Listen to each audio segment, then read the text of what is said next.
ভাৰতবৰ্ষ তথা অসমলৈ আন্তঃৰাষ্ট্ৰীয় বঁটাৰে জিলিকিল যোৰহাটৰ এগৰাকী বিশিষ্ট ব্যক্তি ৰাতুল বৰুৱা। দাদা চাহেব ফাল্কে বঁটাৰে উজলিল অসমীয়া ছবি প্ৰতিশ্ৰুতি।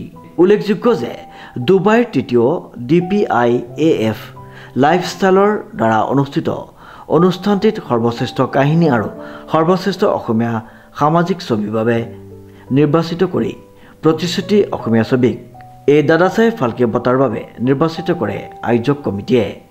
ডুবাইত অনুষ্ঠিত হোৱা দাদা চাহেব ফাল্কে আইকন ইণ্টাৰনেশ্যনেল এৱাৰ্ড ফেষ্টিভেলত প্ৰতিশ্ৰুতি বোলছবিখনে শ্ৰেষ্ঠ কাহিনী আৰু শ্ৰেষ্ঠ সামাজিক অসমীয়া বোলছবিৰ বাবে বিশেষ বঁটা লাভ কৰে। ছবিখনৰ যোগেদি সমাজলৈ আগবঢ়োৱা সুন্দৰ বাৰ্তাৰ বাবে বিশেষ প্ৰশংসা লাভ কৰে প্ৰযোজকে। ছবিখনৰ কাহিনী আৰু প্ৰযোজক ৰাতুল বৰুৱাক এই বঁটা ডুবাইত ব্ৰিষ্টল হোটেলত অনুষ্ঠিত এক অনুষ্ঠানত ৰাজস্থানৰ উপ মুখ্যমন্ত্ৰী প্ৰেমচান্দ বেৰুৱা আৰু ডুবাইৰ পুলিচ কমিছনাৰ বু আব্দুল্লাই প্ৰদান কৰে। উক্ত অনুষ্ঠানত বলিউডৰ বহু নপুৰণি তাৰকা তথা ডুবাইৰ বহু উচ্চপদস্থ প্ৰশাসনিক বিষয়া, উদ্যোগপতি, সমাজ সেৱক সেৱিকা আৰু উত্তৰাখণ্ডৰ প্ৰাক্তন মুখ্যমন্ত্ৰী, মেঘালয়ৰ পশুপালন বিভাগৰ কেবিনেট মন্ত্ৰী আলেকজেণ্ডাৰ লালুহেককে মুখ্য কৰি ভাৰতৰ বহুকেইখন ৰাজ্যৰ মন্ত্ৰী তথা গণ্যমান্য ব্যক্তি উপস্থিত আছিল। সমগ্ৰ বিশ্বতে ড্ৰাগছৰ যি ভয়াৱহতাৰ সৃষ্টি হৈছে তাৰ ওপৰত নিৰ্মিত বোলছবিখনৰ বাবে এক সুন্দৰ আলোকপাত কৰে আৰু নতুন প্ৰজন্মই ই এক যোগাত্মক দিশ দেখুৱাব বুলি আশা প্ৰকাশ কৰে প্ৰযোজকগৰাকীয়ে। কাৰণে অতি আনন্দৰ বিষয়, অকল মোৰ কাৰণেই নহয় দিয়কচোন, এইটো আমি যোৰহাটবাসীৰ কাৰণে এটা আনন্দৰ বিষয় বুলি ক'ম। কাৰণ বহুদিনৰ বিৰতিৰ মূৰত যোৰহাটৰ পৰা এখন চিনেমা প্ৰযোজিত হৈছিলে আৰু সেই কথাছবিখনে এনে এটি বঁটা পাবৰ কাৰণে সক্ষম হৈছে, যিটো মোৰ লগতে আমাৰ সকলোৰে যোৰহাটবাসীৰ বাবে এক গৌৰৱৰ বস্তু বুলি মই ভাবোঁ। প্ৰথম কথা হৈছে কিছুমান জেগাত যদিও আমাৰ পাব্লিচিটি কিছু অংশত আমাৰ পাব্লিচিটি অলপ কম হ'ল, যোৰহাটত বহু দৰ্শকে জানিছিলে। আচলতে আজিকালি পোষ্টাৰিং বা তেনেধৰণৰ বস্তুবোৰে বিশেষ পাব্লিচিটিতকৈ ছ'চিয়েল মিডিয়াই বেছি প্ৰভাৱ বিস্তাৰ কৰে। এই ক্ষেত্ৰত আমাৰ অকণমান পাব্লিচিটি মই কম হ'ল বুলি ক'ব লাগিব। কিন্তু আমাৰ কথাছবিখন যোৰহাটতে যদি মই কওঁ, মাউথ পাব্লিচিটি আমাৰ যিটো হ'ল, প্ৰথম দৰ্শকে চাই যেতিয়া বিভিন্নজনক ক'বলৈ ল'লে যে কথাছবিখন ভাল কথাছবি, তাৰ পৰাই আমাৰ দৰ্শক আহিবলৈ আৰম্ভ কৰি দিয়ে। আৰু আমাৰ দৰ্শক আহিবলৈ আৰম্ভ কৰিছিলেহে, কাৰণ আমাৰ পঞ্চম সপ্তাহ যোৰহাটত চলি আছিলে। তেতিয়া আমাৰ প্ৰায় প্ৰত্যেক দিনেই শনি দেওটো সদায় হাউচফুল আছিলে আৰু অন্যান্য দিনত অন্ততঃ আমাৰ 80% অকুপেঞ্চি আছিলে তাত।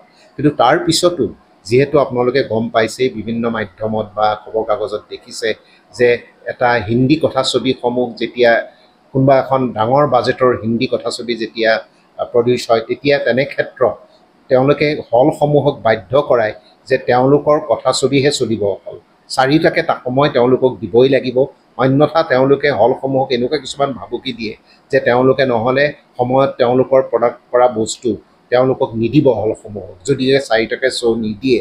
এনে ক্ষেত্ৰত হলসমূহো বাধ্য হৈ পৰিছে, যদিও মন আছে অসমীয়া চিনেমা দিবৰ কাৰণে, তাৰপিছতো কিন্তু হলসমূহে বাধ্যত পৰি আমাৰ কথাছবিখনো ঠিক তেনেধৰণে আঁতৰাবলৈ বাধ্য হৈছে। বিশেষকৈ মই কিছুমান কথাছবি হল আছে য'ত তেওঁলোকে বৰ ইচ্ছাও নকৰে অসমীয়া কথাছবি চলাবলৈ, কিন্তু কিছু সংখ্যক হল আছে যি কথাছবিখন চলাবলৈ ইচ্ছাও কৰে। যেনে ধৰক মই যোৰহাটত ক'ব পাৰোঁ, ইডি হলে তেওঁলোকে চলাবৰ বাবে যথেষ্টখিনি তেওঁলোকে চেষ্টা কৰিছিলে, কিন্তু তেওঁলোকৰ ওপৰত ইমানেই প্ৰেছাৰ পৰিলে যে তেওঁলোকে কথাছবিখন আঁতৰাই দিবলৈ বাধ্য হ'ল আৰু মোক কৈছেও যে আমি অতিকৈ দুঃখিত, আমি পিছত আকৌ আমি এই কথাছবিখন চলাম। কিন্তু এনেকুৱা এটা অৱস্থা আমাৰ সন্মুখত আহি পৰিছে। গতিকে এইটো এটা আমাৰ কাৰণে অতি দুৰ্ভাগ্যৰ বিষয়। আজি মোৰ ক্ষেত্ৰতেই নহয়, প্ৰত্যেকখন অসমীয়া কথাছবি যদি এতিয়া আমাৰ কথাছবি যথেষ্টখিনি কথাছবি নতুনকৈ আহি আছে, কিন্তু এই কথাছবিসমূহক যদি এনেধৰণৰ অৱস্থা হয়, কোনোবা এখন যদি হিন্দী কথাছবি ভাল ডাঙৰ বাজেটৰ কথাছবি এখন ৰিলিজ কৰিবৰ সময়ত যদি অসমীয়া চিনেমাখন ৰিলিজ হয়, তেতিয়াহ'লে যদি অসমীয়া চিনেমাখন সম্পূৰ্ণভাৱে আঁতৰাই হিন্দী কথাছবিখন চলাই থাকে, তেতিয়াহ'লে সেইটো আমাৰ কাৰণে অতি দুৰ্ভাগ্যৰ কথা যে আমি এই ক্ষেত্ৰত একো ব্যৱস্থা চৰকাৰ তথা আমি উভতি গৈছোঁ। চাগে এটা বৰ গাম্ভীৰ্যপূৰ্ণ অনুষ্ঠান আছিলে। তাত মই যিহেতু দেখা পালোঁ পুৰণি কেইবাগৰাকীও অভিনেতা অভিনেত্ৰী হিন্দী কথাছবি জগতৰ, তেওঁলোকক মই তাত লগ পালোঁ। তাৰপিছতে আছিলে ভাৰতৰ বহুকেইজন মন্ত্ৰী, বহুকেইজন সামাজিকভাৱে প্ৰতিপত্তি থকা ব্যক্তি, তাৰোপৰি তাত উপস্থিত আছে ডুবাই চৰকাৰৰ ব্যক্তি তথা ডুবাইৰ প্ৰশাসনৰ উচ্চপদস্থ বিষয়াসকলক তাত মই দেখিলোঁ আৰু সঁচাকৈ এটা বৰ ভাল অনুষ্ঠান য'ত তেওঁলোকে অকল এই কথাছবিৰ ওপৰতেই তেওঁলোকে এৱাৰ্ড নিদিয়ে তাত তেওঁলোকে বিভিন্ন শিতানত ভাল ধৰণৰ কাম কৰা ৱৰ্ল্ডৰ বিভিন্ন জেগাৰ পৰা অহা ব্যক্তিক তেওঁলোকে পুৰস্কৃত কৰিছে সন্মান জনাইছে আৰু সঁচাকৈ এইটো এটা বৰ ভাল অনুষ্ঠান আৰু মই গৈ সঁচাকৈ আচলতে মই এইটো নিজেই মই ভাবিব পৰা নাছিলোঁ যে মই তেনেকুৱা এটা অনুষ্ঠানত আহি এটা আন্তৰ্জাতিক এটা বঁটা ল'বলৈ আহিছোঁ তাত মই গৈহে উপলব্ধি কৰিছোঁ যে সঁচাকৈ আচলতে মই সেইটো এক্সপেক্ট কৰা নাছিলোঁ এনেকুৱা এটা অনুষ্ঠান বুলি সঁচাকৈ বৰ এটা ভাল অনুষ্ঠানৰ পৰা এটা এৱাৰ্ড পালোঁ যোৰহাটৰ পৰা অনুপম বৰাৰ ৰিপৰ্ট নিউজ নাও